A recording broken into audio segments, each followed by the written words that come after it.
اعوذ باللہ من الشیطان الرجیم، بسم اللہ الرحمن الرحیم۔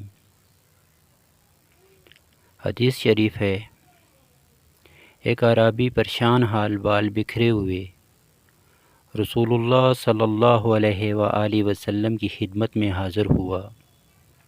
اس نے پوچھا، یا رسول اللہ صلی اللہ علیہ وآلہ وسلم، بتائیے مجھ پر اللہ تعالیٰ نے کتنی نمازیں فرض کی ہیں؟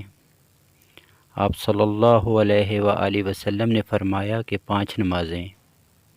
یہ اور بات ہے کہ تم اپنی طرف سے نفل پڑھ لو۔ پھر اس نے کہا، بتائیے اللہ تعالیٰ نے مجھ پر روزے کتنے فرض کیے ہیں؟ حضرت صلی اللہ علیہ وآلہ وسلم نے فرمایا کہ رمضان کے مہینے کے۔ یہ اور بات ہے کہ تم خود اپنے طور پر کچھ نفلی روزے اور بھی رکھ لو۔ پھر اس نے پوچھا، اور بتائیے زکوٰۃ کس طرح مجھ پر اللہ تعالیٰ نے فرض کی ہے؟ آپ صلی اللہ علیہ وآلہ وسلم نے اسے شرع اسلام کی باتیں بتا دیں۔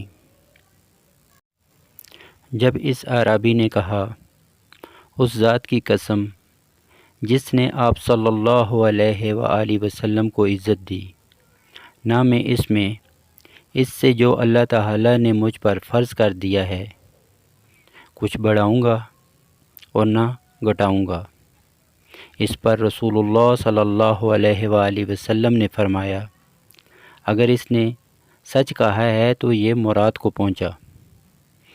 آپ صلی اللہ علیہ وآلہ وسلم نے فرمایا، اگر سچ کہا ہے تو جنت میں جائے گا۔